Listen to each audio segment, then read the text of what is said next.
Hare Krishna, welcome to your channel the way of love. तो आज के वीडियो में हम लोग विटनेस के एग्जामिनेशन के बारे में पूछेंगे। एग्जामिनेशन मतलब क्या होता है? विटनेस से हम क्वेश्चन पूछते हैं, जो भी चीज़ें विटनेस ने देखी है, जो भी चीज़ें विटनेस को केस से रिलेटेड पता रहती है, वो सारी चीज़ें हम विटनेस से पूछते हैं। ठीक है, जैसे कि हम कोर्ट के सामने अपनी बातों को जो पार्टी है और ज़्यादा ऑथेंटिक बना सके और प्रूफ दे सके। यही होता है एग्जामिनेशन का मतलब। और इससे ज़्यादा क्या ही होता है, वही क्वेश्चन पूछना विटनेस से। अब जो मेन एम्फेसिस है वो ये देखना कि एग्जामिनेशन होते कितने तरीके के और इन्हें समझना। एग्जामिनेशन 3 तरीके के होते हैं: examination in chief, cross examination, re examination. अब हम सबसे पहले एग्जामिनेशन इन चीफ को समझेंगे क्या होता है।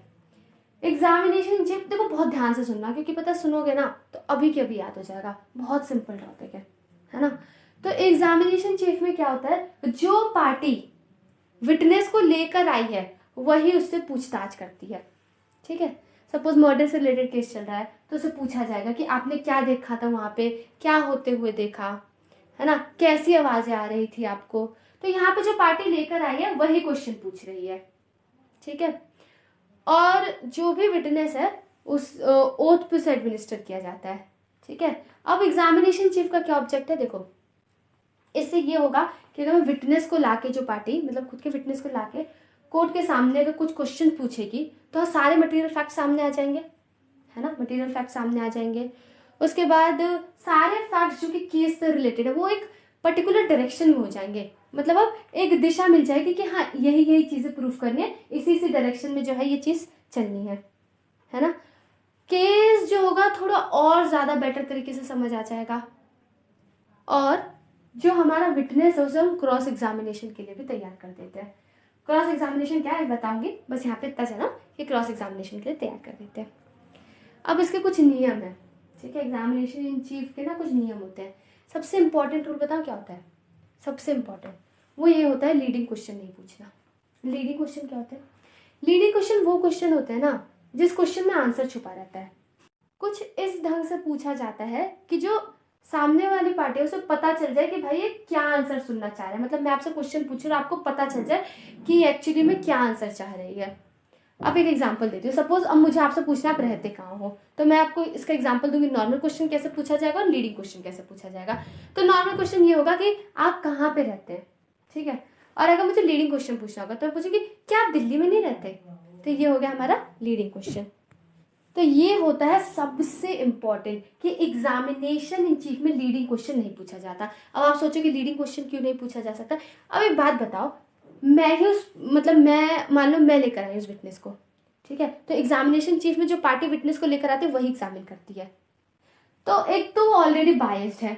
अब मैं उससे ऐसे करके पूछूंगी तो क्या आंसर देगा, आप क्या एक्सपेक्ट कर रहे हो उससे? मतलब एक तरीके से मैं अपनी बोली बुलवा रही हूँ। एक तो मैं खुद लेकर आई पहली बात तो सीधी सी बात है, कहीं ना कहीं ये दिमाग में रहेगा कि वो मेरी मतलब मेरे टुवर्ड्स बायस्ड होगा, ये माना जाएगा। अब लेकिन मैं सबके सामने ही अपनी बोली बुलवा रही हूँ तो ये भी तो सोचने वाली बात है ना, फिर पॉइंट ही क्या बनता है।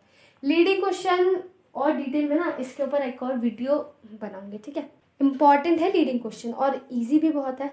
ठीक है, तो सबसे पहला रूल ये होगा। दूसरा रूल क्या है, एकदम आप डायरेक्टली क्वेश्चन पूछोगे, उल्टी सीधी बात नहीं पूछोगे। आपने खाना कब खाया, क्या कर, नहीं, जो एकदम केस से रिलेटेड है वही पूछा जाएगा। ठीक है, हाँ अगर केस से रिलेटेड खाना खाना भी है तो खाना खाना भी पूछा जाएगा, है ना।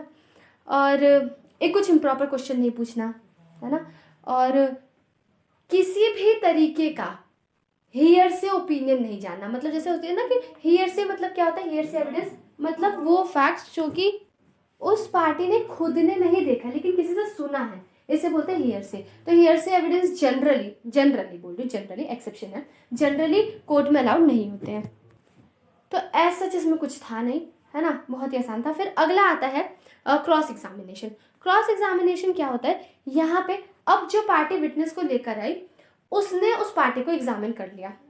अब जो अपोजिट पार्टी होगी, एडवर्स पार्टी होगी, वो करेगी अब उस विटनेस का एग्जामिनेशन, तो उसे कहा जाता है क्रॉस एग्जामिनेशन। यहीं पे विटनेस फंसता है ना, यहीं पे विटनेस, है ना, जो पार्टी लेकर आई होती है उस विटनेस को, वो विटनेस उस पार्टी की बोली भूल जाता है। और जो यहाँ पे एडवर्स पार्टी रहती है उसकी कोशिश बेसिकली यही रहती है एविडेंस है उसे कॉन्ट्राडिक्ट करे। ठीक है, विटनेस की बातों को कॉन्ट्राडिक्ट करे, उसे फंसाने की कोशिश करे। तो अगर साफ साफ बोला जाए तो अपोजिट पार्टी दो चीजें करने की कोशिश करती है, या तो अपने फेवर में कोई बात उगलवा लेगी, ठीक है, जो विटनेस है उससे अपने फेवर में कोई बात उगलवा लेगी पहला, नहीं तो क्या करेगी, कहेगी कि जो विटनेस है वो वर्दी ही नहीं है, उसकी क्रेडिट पे क्वेश्चन उठा देगी। यही बेसिकली दो चीजें करी जाती है। अब ऑब्जेक्ट क्या है क्रॉस एग्जामिनेशन का, देखो ये पता चल जाएगा कि जो फैक्ट्स विटनेस ने बोला वो सही थे या नहीं थे, टेंटेड तो नहीं थे, है ना, और जो अपोजिट पार्टी है अपना डिफेंस भी पता चल जाता है किस तरीके से प्रिपेयर करना है।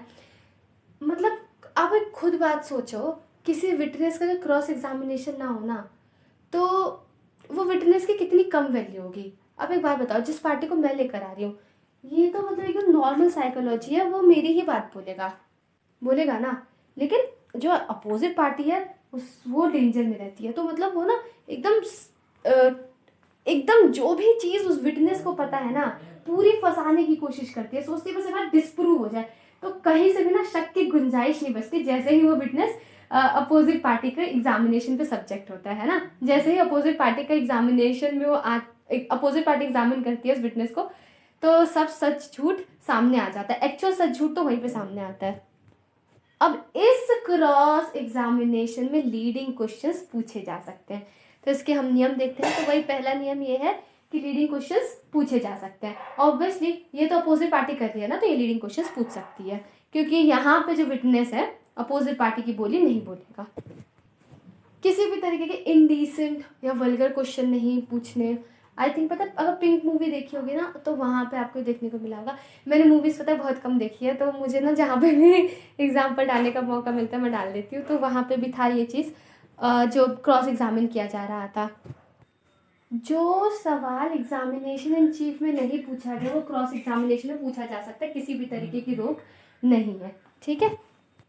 क्रॉस एग्जामिनेशन ना बहुत ज़रूरी है, एकदम एक्यूरेट फैक्ट्स से पता चल जाते हैं, ठीक है ना। तो क्रॉस एग्जामिनेशन पे से मैंने इतना ज़्यादा एम्फोसाइज किया। अगला आता है री एग्जामिनेशन, ये लास्ट है। अब री एग्जामिनेशन कौन करेगा, वही पार्टी करेगी जो विटनेस लेकर आए, वापस से करेगी वो, ठीक है। अब जो री एग्जामिनेशन है ना बहुत ज़्यादा रिस्ट्रिक्ट हो जाता है, सिर्फ कुछ ही बातों को लेकर एग्जामिन होता है, दोबारा से नहीं एग्जामिन किया जाएगा, वरना तो एग्जामिनेशन चीफ ही हो जाएगा ना, और इतना समय नहीं होता है बर्बाद करने के लिए। तो अब कौन से फैक्ट्स का बेसिकली कौन से क्वेश्चंस का री एग्जामिनेशन होगा, उन क्वेश्चंस का जहाँ पे जो हमारा विटनेस है वो क्रॉस एग्जामिनेशन के टाइम फंस गया था, ठीक है। री एग्जामिनेशन का बेसिकली ऑब्जेक्ट यही है ना कि मतलब अगर मान लो कि जैसे कभी कभी जो अपोजिट पार्टी मतलब विटनेस जो है अपोजिट पार्टी से क्वेश्चन करे तो क्या पता घबरा जाए, ठीक है, तो चीज़ें कुछ और बोले लेकिन समझ कुछ और आ रहा है, तो बेसिकली उन चीज़ों का एक्सप्लेनेशन देना, एक और मौका देना, ठीक है, कि जो पार्टी विटनेस है उसे एक और मौका दिया जाए कि जो उसने बात क्रॉस एग्जामिनेशन के टाइम में बोली थी उसे दोबारा से एक्सप्लेन कर सके। या फिर मान लो कोई क्वेश्चन है, ठीक है, जो कि विटनेस जो थी क्रॉस एग्जामिनेशन के टाइम आंसर नहीं कर पाई, तो उन चीज़ों का आंसर करे। तो बस री एग्जामिनेशन वहीं तक रिस्ट्रिक्टेड है जहाँ पे क्रॉस एग्जामिनेशन में फंसा था, ठीक है, बहुत रिस्ट्रिक्टेड है, और एज सच एग्जामिनेशन चीफ या फिर क्रॉस एग्जामिनेशन जितना वाइड नहीं है। जैसे यहाँ पे एक एग्जांपल देती हूँ, ठीक है, मान लो एक विटनेस है, उसका एग्जामिनेशन चीफ हुआ, फिर क्रॉस एग्जामिनेशन हुआ, लेकिन क्रॉस एग्जामिनेशन के टाइम जो है उसने अपोजिट पार्टी के कुछ फेवर में बोल दिया, तो इस पॉइंट पे क्लैरिटी लाने के लिए दोबारा से री एग्जामिनेशन किया जा सकता है। तो मुझे लगता है क्लियर होगा, है ना। तो अब हम कुछ केस लॉस देखते हैं।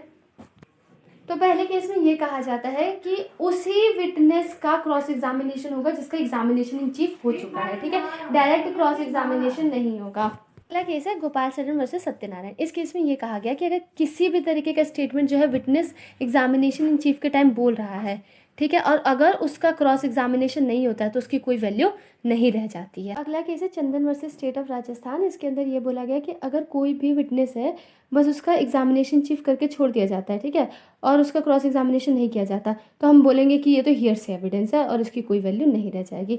तो मतलब हर केस में देखो क्रॉस एग्जामिनेशन की इंपॉर्टेंस बताने की कोशिश करी है। तो Hare Krishna, stretch your maximum, definitely you will be able to do it, if not you then who.